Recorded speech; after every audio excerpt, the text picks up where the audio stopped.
ಸ್ನೇಹಿತರೆ, ನೀವು ನಿಮ್ಮ ಮಕ್ಕಳನ್ನು ಖಾಸಗಿ ಅಂತಂದರೆ ಪ್ರೈವೇಟ್ ಶಾಲೆಯಲ್ಲಿನೇ ಉಚಿತವಾಗಿ ಶಿಕ್ಷಣವನ್ನು ಕೊಡಿಸಬಹುದು.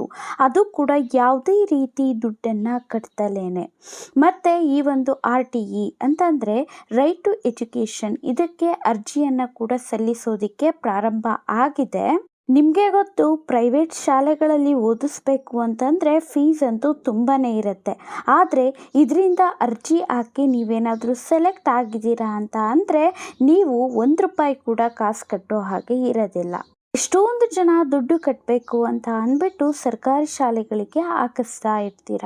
ಆದರೆ ನಿಮಗೂ ಕೂಡ ಆಸೆ ಇರುತ್ತೆ ನಮ್ಮ ಮಕ್ಕಳನ್ನು ಪ್ರೈವೇಟ್ ಶಾಲೆಗಳಿಗೆ ಹಾಕಿಸ್ಬೇಕು ಅಂತ. ಗೌರ್ಮೆಂಟ್ ಮೂಲಕನೇ ನೀವು RTEಗೆ ಅಪ್ಲಿಕೇಶನ್ ಹಾಕಿದ್ರೆ ನಿಮ್ಮ ಮಕ್ಕಳಿಗೆ ಯಾವುದೇ ರೀತಿ ಫೀಸ್ ಇಲ್ಲದಲೇ, ಡೊನೇಷನ್ ಇಲ್ಲದಲೇ ಪ್ರೈವೇಟ್ ಶಾಲೆಗಳಲ್ಲಿ ಓದಿಸಬಹುದು. ಅದು ಕೂಡ ಉಚಿತವಾಗಿ. ಇದ್ರ ಬಗ್ಗೆ ಅಪ್ಲಿಕೇಶನ್ ಆಲ್ರೆಡಿ ಸ್ಟಾರ್ಟ್ ಆಗಿರೋವಂಥದ್ದು. ಪ್ರೈವೇಟ್ ಸ್ಕೂಲ್ಗಳಲ್ಲೂ ಕೂಡ ಸರ್ಕಾರಕ್ಕೋಸ್ಕರನೇ 25% ಸೀಟ್ಗಳನ್ನು ಎತ್ತಿಟ್ಟಿರ್ತಾರೆ. ಅಂದರೆ RTE ಸ್ಟೂಡೆಂಟ್ಸ್ಗೋಸ್ಕರನೇ ಎತ್ತಿಟ್ಟಿರ್ತಾರೆ.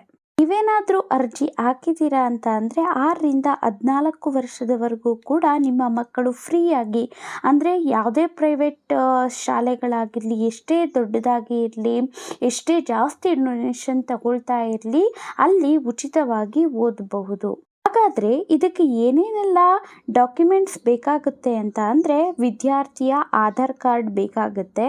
ಬೇಕು ಅನ್ನೋಂಥದ್ದು ಕೂಡ ತಿಳಿಸ್ಕೊಡ್ತೇನೆ. ಅದಕ್ಕೂ ಮುಂಚೆ ಇನ್ನೂ ಸಬ್ಸ್ಕ್ರೈಬ್ ಮಾಡ್ಕೊಂಡಿಲ್ಲ ಅಂದರೆ ಸಬ್ಸ್ಕ್ರೈಬ್ ಮಾಡ್ಕೊಳ್ಳಿ, ಮತ್ತು ಒಂದು ಲೈಕ್ ಮಾಡಿ ಸ್ನೇಹಿತರೆ. ಲೈಕ್ ಮಾಡಿದ್ರಾ? ಬನ್ನಿ ಕಂಟಿನ್ಯೂ ಮಾಡೋಣ.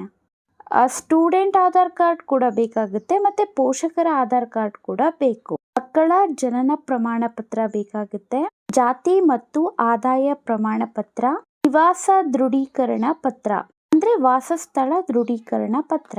ಹಾಗೆ ನೀವು BPL ಕಾರ್ಡ್ದಾರರೇ ಆಗಿರಬೇಕು ಅಂತಂದರೆ BPL ರೇಷನ್ ಕಾರ್ಡ್ ಕಡ್ಡಾಯವಾಗಿ ಇರಬೇಕಾಗತ್ತೆ. ಮತ್ತು ನಿಮ್ಮದು ವೋಟರ್ ID ಇರಬೇಕು.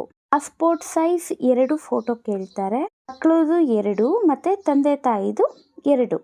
ಇಷ್ಟು ಡಾಕ್ಯುಮೆಂಟ್ಸ್ಗಳು ಬೇಕಾಗುತ್ತೆ ಅಪ್ಲಿಕೇಶನನ್ನು ಹಾಕಬೇಕು ಅಂತ ಅಂದರೆ.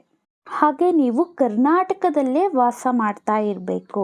ಹಾಗಾದರೆ ಯಾವಾಗಲಿಂದ ಅರ್ಜಿ ಹಾಕೋದಕ್ಕೆ ಡೇಟ್ ಅನ್ನುವಂಥದ್ದು ಪ್ರಾರಂಭವಾಗಿದೆ ಅಂತ ಅಂದರೆ ಏಪ್ರಿಲ್ 15ನೇ ತಾರೀಕಿನಿಂದಲೇ ಅರ್ಜಿ ಹಾಕೋದಕ್ಕೆ ಪ್ರಾರಂಭ ಆಗಿದೆ. ಏಪ್ರಿಲ್ 15ನೇ ತಾರೀಕಿನಿಂದ ಮೇ 15ನೇ ತಾರೀಕು ಅಲ್ಲ, ಮೇ 12ನೇ ತಾರೀಕು ಲಾಸ್ಟ್ ಡೇಟ್ ಇರುತ್ತೆ, ಕೊನೆಯ ದಿನ ಇರುತ್ತೆ.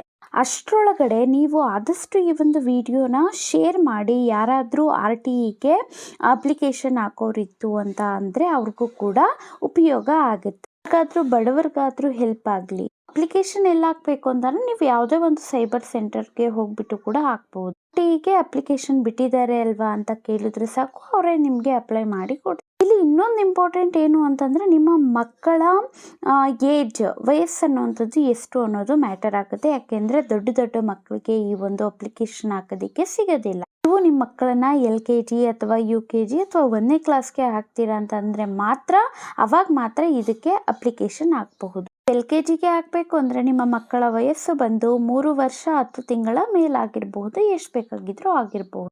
ನೀವೇನಾದರೂ 1ನೇ ಕ್ಲಾಸಿಗೆ ಹಾಕಬೇಕು ಅಂತಂದರೆ ನಿಮ್ಮ ಮಗುವಿನ ಏಜ್ ಅನ್ನುವಂಥದ್ದು 5 ವರ್ಷ 10 ತಿಂಗಳ ಮೇಲೆ ಆಗಿರಬೇಕು. ಮತ್ತು 6 ವರ್ಷದ 10 ತಿಂಗಳ ಒಳಗಡೆನೆ ಇರಬೇಕು. ನೀವು ಅಪ್ಲಿಕೇಶನ್ ಹಾಕೋವಾಗ ನಿಮ್ಮ ಸುತ್ತಮುತ್ತಲಿರುವಂತಹ ಪ್ರೈವೇಟ್ ಶಾಲೆಗಳು ಯಾವುದಿದ್ದಾವೆ ಒಂದು 3 ಮೆನ್ಷನ್ ಮಾಡಬಹುದು. ಅದರಲ್ಲಿ ನಿಮಗೆ ಯಾವುದಾದ್ರೂ ಸಿಗುತ್ತೆ. 17ನೇ ತಾರೀಕಿನಂದು ಗೊತ್ತಾಗುತ್ತೆ ನಿಮ್ಮ ಮಕ್ಕಳು ಸೆಲೆಕ್ಟ್ ಆಗಿದ್ದಾರಾ ಇಲ್ವಾ ಅನ್ನೋವಂಥದ್ದು. ಮೇ 14ನೇ ತಾರೀಕು ಎಲ್ಲ ದಾಖಲೆಗಳನ್ನು ಪರಿಶೀಲನೆ ಮಾಡ್ತಾರೆ. ಸೊ ಮೇ 17ನೇ ತಾರೀಕು ಗೊತ್ತಾಗುತ್ತೆ ಸೆಲೆಕ್ಟ್ ಆಗಿದೆಯಾ ಇಲ್ವಾ ನಿಮ್ಮ ಮಗು ಅಂತ. ಇದರಲ್ಲಿ ಮಕ್ಕಳಿಗೆ ಎಕ್ಸಾಮ್ ಕೊಡೋದು ಈ ರೀತಿಯಾಗಿ ಸೆಲೆಕ್ಟ್ ಮಾಡೋದಿಲ್ಲ. ಇದರಲ್ಲಿ ಒಂಥರ ಲಕ್ ಇರೋ ಅಂಥವ್ರು ಮಾತ್ರ ಸೆಲೆಕ್ಟ್ ಆಗುವಂಥದ್ದು. ಇವಾಗ ಲಾಟ್ರಿ ಎತ್ತೋದು ಅಂತ ಹೇಳ್ತಾರೆ ಗೊತ್ತಾ, ಆ ರೀತಿಯಾಗಿ ಮಕ್ಕಳ ಅಪ್ಲಿಕೇಶನ್ ಏನು ಹಾಕಿರ್ತೀರ ಅಲ್ವಾ, ಅದನ್ನು ಲಾಟ್ರಿ ಎತ್ತುತ್ತಾರೆ. ಅದರಲ್ಲಿ ಯಾರ್ಯಾರ್ದೆಲ್ಲ ಹೆಸರು ಬರುತ್ತೆ ಅಲ್ವಾ, ಆ ಮಕ್ಕಳು ಸೆಲೆಕ್ಟ್ ಆಗ್ತಾರೆ. ಮಾಹಿತಿ ಇಷ್ಟ ಆಗಿತ್ತು ಅಂತ ಅಂದರೆ ಒಂದು ಲೈಕ್ ಮಾಡಿ, ಸಬ್ಸ್ಕ್ರೈಬ್ ಮಾಡಿಕೊಂಡು ಕಮೆಂಟ್ ಮಾಡೋದನ್ನು ಮರಿಬೇಡಿ. Thank you for watching.